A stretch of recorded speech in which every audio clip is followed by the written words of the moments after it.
it comes to the PlayStation 2 era, Zeonic Front is one of the most fondly remembered titles, and for good reason. A gritty, tactical Gundam game with a nice story to boot. However, when the game ends, the story still continues. As long as there are comrades who continue to fight for their beliefs, kindled by their love for those on the home front, our own battle will likely never end. In today's episode of Gundam Lore, we'll be having a look at two men at the end of an era. Major Garrett Schmitzer and Lieutenant Colonel Desert Rommel. Let's start off with a short recap of Zeonic Front. During Operation British, Gerhard Schmitzer was severely wounded, making him unable to pilot mobile suits any longer. However, with Cecilia Zabi's approval, he would return to the battlefield as commander of a special task force that he himself set up, the Midnight Fenrir Corps.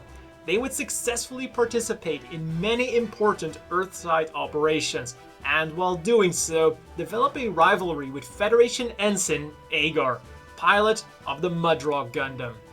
One of their last missions in the aftermath of the failed Chiburo invasion involves defending California base's final HLV. Despite receiving permission from their commander to board the HLV, all members decide to stay and successfully get it to space. During this battle, they faced off one last time against Ensign Agar and his Mudrock Gundam, who was standing between them and their safe retreat.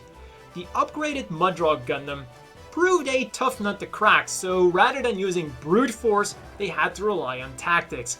A smokescreen made both parties equally blind at first, but the Mudrock's high-energy beam weaponry made him light up like a Christmas tree on the heat sensor of Lou Rower's goof. While a direct hit with the giant bazooka wasn't enough to destroy Agar's Mudrock, it did force him to retreat, allowing the Midnight Fenrir Corps to also retreat and fight another day. Their next destination? Africa. It was there that in the closing days of the war, the Midnight Fenrir Corps would fight their final battles. As the Federation was preparing major sweep operations across Africa, the Midnight Fenrir Corps prepared a surprise attack on their main supply base, the Alexandria Military Port. Despite attacking with only 3 units, Nicky Roberts in his ground-type Zaku 2, Charlotte Hepner in her Zaku 2 F2, and Sophie Frank in her Dom Tropen, the element of surprise allowed them to blitz through the Federation units towards their goal, destroying the command facility of the base. This was followed with a quick retreat before the stationed Federation forces could stage a counterattack. Unbeknownst to them, however, they had a very interested spectator. On the sidelines were Lieutenant Colonel Rommel and his team, ready to provide backup should the Midnight Fenrir Corps require it.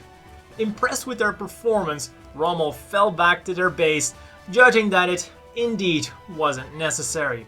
Someone who was equally impressed by the Midnight Fenrir Corps' performance was their arch-rival, Ensign Agar, who had just been transferred to the devastated base.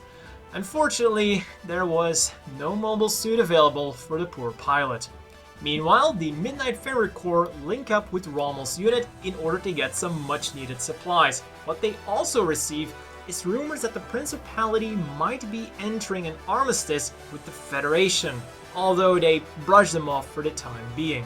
And we end today's episode with a meeting between Rommel and Schmitzer.